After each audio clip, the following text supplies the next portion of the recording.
நமஸ்காரம். உங்கள் அன்பிற்கும் அபிமானத்திற்கும் உரிய வித்யாபுத்திர வித்யாராஜா கொளத்தூர்லேருந்து பேசுகிறேன். ஸ்ரீமாத்திரை நமக. இதனுடைய 984வது வீடியோ. இந்த வீடியோவில் என்ன பார்க்க போகிறோன்னா, ஏகாதச ருத்ரர் 2-3 நாளாக விவேக் சர்வேஷன் கேட்டுட்டே இருக்கார்.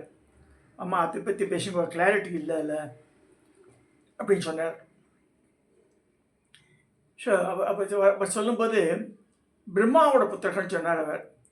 திரும்ப தேவஸ் இருக்கலாம், ஈஸ்வரனோட புத்தகங்களாக தெரியல இருக்கு.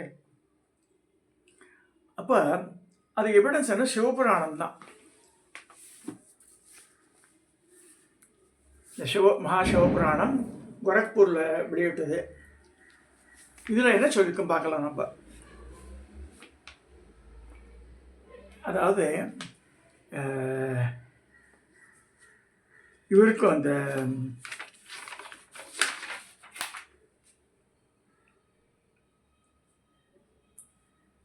சிவபுராணத்தில் நிறைய நந்திகேஸ்வரரே சொல்கிறார். நந்தியம் பெருமான் சனகாதி முந்தியனுக்கெல்லாம் சொல்லும்போது அந்த மாதிரி வருது. ஸோ அப்போ முன்னாடி ஒரு ரெஃபரன்ஸ் சொல்கிறார்.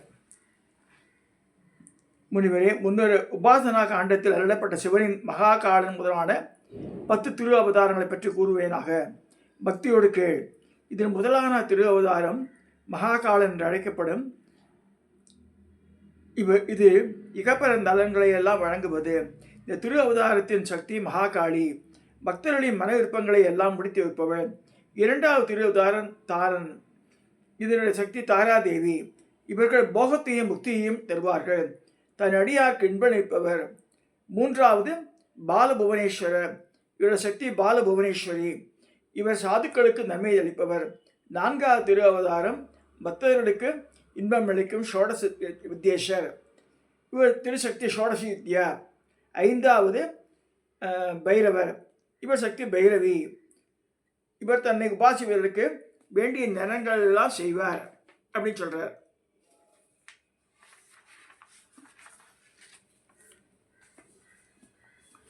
6வது திரு அவதாரம் சின்னமஸ்தர் என்று அழைக்கப்படுவார்.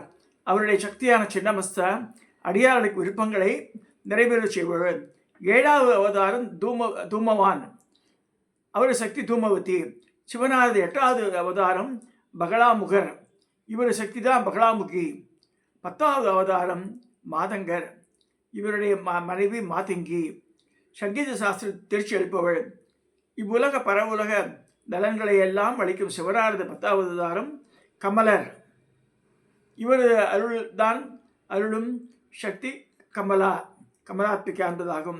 இந்த 10 சக்தியுள்ள அவதாரங்கள் தான் தசமகாவித்யா நம்ம சொல்லிடுறோம் தேவி உபாசனையில். சிவபுராண 10 அவதாரங்களுக்கும் அடியார்களுக்கும் சான்றோர்களுக்கும் நின்பளிப்பவை, போக மோஷங்கள் இருப்பவை. ஆனால் அதுக்கு இப்போ பேசக்கூடிய டாபிக்கு சம்பந்தம் இல்லை, இது வேற பேர் வருது. முனிவரே, இனி சிவபுராணத்தில் 11வது திருவதாரம் பற்றி கூறுவனாக. இதை கேட்பதால் பொய் கூறுதல் நிகழும் துன்பங்கள் தன்மை தீண்டாது. முன்பு சமயம் இந்திரன் முதலான தேவர்களை அசுரர்களை வெற்றி கொள்ளப்பட்டு தங்கள் பட்டணமான அமராவதியை விட்டொழிய காசிப மகரிஷியை சரணடைந்து இந்திரர்கள் விளக்க கூறினர். இந்த நிகழ்ச்சிகளை கேட்டு காசிபர் அதிகமாக துன்புறுவதில்லை. ஏனெனில் அவரோட மனசு சிவபுராணையே நினைச்சிட்டு தபஸ் பண்ணிட்டு இருக்கார் அவர்.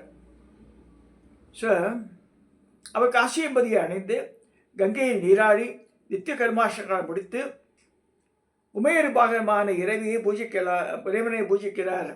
பின்னர் தேவர்களுக்கு நலன் செய்ய விரும்பி அங்கு ஒரு சிவலிங்கத்தை ஸ்தாபித்தார். அப்புறம் கடுந்தவம் ஏற்றுகிறார். சிவபுராண திருமணங்களையே மனதில் ஒன்றுபட்டு உண்ணி தவம் இருக்கும் காசிபருக்கு பல காலம் கடந்து ஒன்றுமே ரிசல்ட் தெரியல.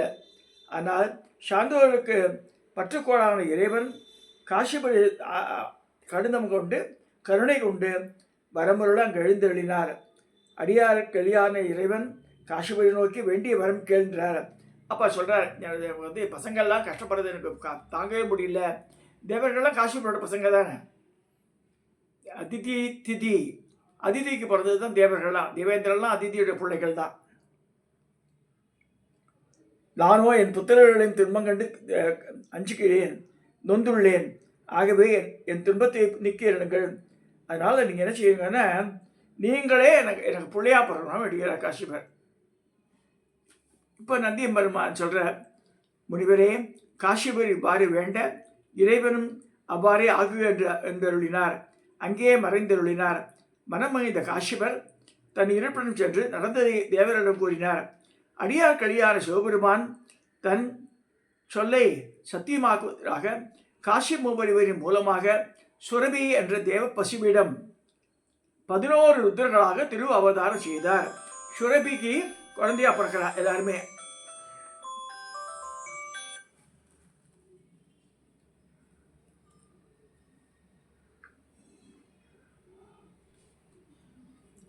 எல்லாம் இந்த சுரபிக்கு இவாளெல்லாம் குழந்தையா பிறந்துடுறா. காஷ்யபருக்கும் சுரபிக்கும் நான் கூட சுரபிக்கு இப்படி மாட்டுக்கு பிறப்பாருன்னு அவள் தேவ பசுக்கள். சுரபிக்கு பிறக்கிறது தான் இந்த ஏகாதச ருத்ரர் அப்படின்ற அவளுக்கு தான் பிறக்கிறார்.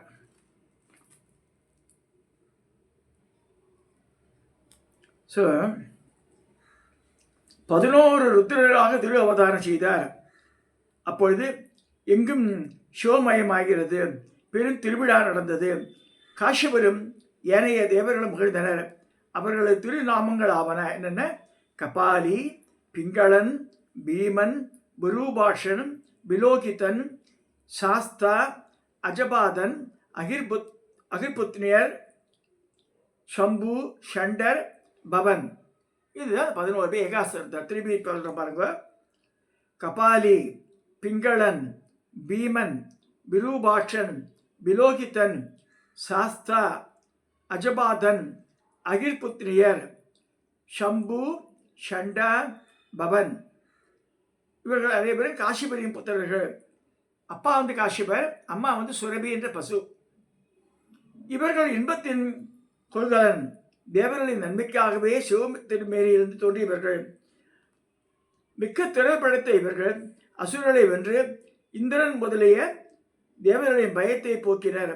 அடியாரோட அன்பு கொண்ட இவர்கள் இன்றும் தேவர்களை காத்தருட விண்ணுலகில் வடகிழக்கில் வசிக்கின்றனர். முனிவரே, இதுவரை சிவனார 11 திரு அவதாரங்களை பற்றி கூறினேன். இந்த சரிதம் அனைவருக்கும் இன்பமளிப்பது, தூயது, பாவம் துடைப்பது, குறையாத செல்வமும் மங்காத புகழும் நீங்காத ஆயுளும் அளிப்பது, வேண்டுவர் வேண்டுவத்தை அளிப்பதுன்னு சொல்றார். யாரு? நந்தியம்பெருமா சொல்றார். இதெல்லாம் அவருக்கு is close to Shiva. So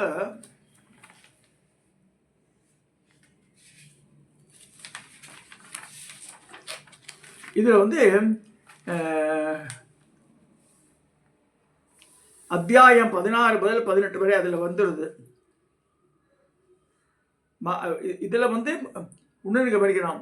ஈஸ்வரனுடைய ஸ்வரூபமே வருது தசமகா வித்யால மகாகாலர், மகாகாளி, பைரவர், பைரவி, திரிபுர பைரவிலாம் சொல்கிறோம் இல்லையா? மாதங்கர், மாதங்கி, இந்த மாதிரியே வருது. அந்த செட்டு அது வேற. இந்த ஏகாதச ருத்ரன்றது. இப்போ கம்மிங் டு திஸ் சப்ஜெக்ட், அந்த 30 முக்கோடி தேவர்கள் நம்ம சொல்கிறோம். 30 முக்கோடி தேவர்கள். இப்போ இவெல்லாம் யாருன்னு போகும்போது 30 முக்கோடின்னு கிளியராக நம்ம இன்ட்ரூஸாக எல்லாருக்கும் தெரியணும். ஃபஸ்ட்டு துவாதச ஆதித்யர் 12 பேர். சூரியனுடைய அந்த வழித்தோன்றர்களோட 12 பேர் சூரியனாலுமே இருப்பாங்க. ஸோ 12 பேர் அவர் துவாதச ஆதித்யர். அப்புறம் அடுத்தது 11 பேர் இவா ஏகாதச ருத்ரர். 12, 13, 11, 23 ஆயிடுத்து. அஷ்டவசுக்கள் 23 ஆட்டம் 31. அஸ்வினி குமாரர்கள் நாசாஷியா, தசரா 2, 33. ஒவ்வொருத்தருக்கும் ஒரு கோடி பேர் இருக்கா. ஸோ எப்படி நம்ம லலிதா சத்ராமத்தில் மகா சதுர்ஷட்டி கோடி யோகினி கணக்கே விதா அப்படி சொல்கிற மாதிரி இங்கேயும் ஒவ்வொருத்தருக்கும் ஒரு கோடி இருக்கா. யூடியூப்லேயும் சரி, இதுலேயும் ஒவ்வொருத்தரும் ஒவ்வொருத்தரும் ரெஃபரன்ஸ் எல்லாமே பேசுகிறது. கோடினா புதுசாக கோடி துணி கட்டிக்கிறோமே என்னமோ சொல்கிறாங்க பாட்டுக்கு. இவாளுக்கெல்லாம் கோடி. ஸோ இவா தான் 30 முக்கோடி தேவர்கள் பேர். அதில் மிச்ச வாழ்க்கையெல்லாம் வரல, திக்பாலர்கள் வரல. அதில் 33 தேவர்களில் அகெயின் ரிப்பீட் துவாதச ஆதித்யர் 12, ஏகாதச ருத்ரர் 11, அஷ்டவசுக்கள் 8, அஸ்வினி குமாரர்கள் 2. மொத்தத்து கோடினா 33. ஒவ்வொரு கோடி 33 கோடி தேவர்கள்னா அதான் அர்த்தம், தெரிஞ்சுக்கணும். ஸோ இந்த இது வந்து ரெஃபரன்ஸ் வந்து ஸ்ரீ மகா சிவபுராணம் மகரிஷி வேதவியாசர் எழுதிந்து அதில் இருக்குது.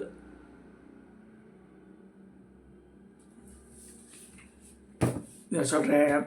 இப்போ இது பாருங்க, ருத்ரன் அப்படின்னு. ருத்ரன் வந்து பிரம்மாவால் படைக்கப்படும் போது ரொம்ப அழுதுகிட்டே இருந்தாராம். அதனால தான் ருத்ரன்னு பேர் வந்தது. பெருங்குரல் எடுத்து அழுதார். ருத்ரா என்றால் பயங்கர அழுகையை கொண்டவர் என்று பொருள். சிவபுராணத்தில் சதுருத்ர சம்ஹிதையில் மகாதேவனின் 11 ருத்ர அவதாரங்கள் பக்தியுடன் குறிப்பிடப்பட்டுள்ளன. ருத்ரனின் உண்மையான எண்ணிக்கை புரிந்து கொள்ள முடியாது. இந்து நூல்கள் மற்றும் வேத சம்ஹிதைகளில் வரும் சக்தி வாய்ந்த சதுருத்திரியம் போன்ற பாடல்கள் ருத்ரனின் 1,00,000 வடிவங்களை விவரிக்கின்றன. நான் கூட இதிலேருந்து வாங்கினேன். ஸ்ரீ சிவநாம மஞ்சரின்னு சொல்லிட்டு புக்கு இப்போ தான் படிக்கிட்டு இருக்கா, ராமநாமா பப்ளிகேஷன்ஸ். 1,00,000 பேர் இருக்காது. ஈஸ்வரனுடைய நாமாவளிகள் நியர்லி 1,00,000 இருக்குது. அது நம்மளால் கொஞ்சமாக பார்க்கலாம் தவிர ஒரு நாளே சொல்கிறது கஷ்டம். ஸோ இது வந்து இந்த ஏகாதச ருத்ரர் இவா தான் நான் சொல்லியிருக்கேன். இவா தான் ஏகாதச ருத்ரர்.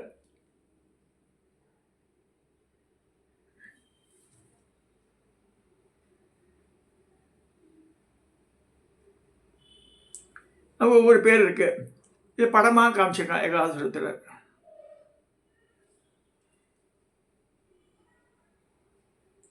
மேல் 5 கீழே 6, 6, 5, 11.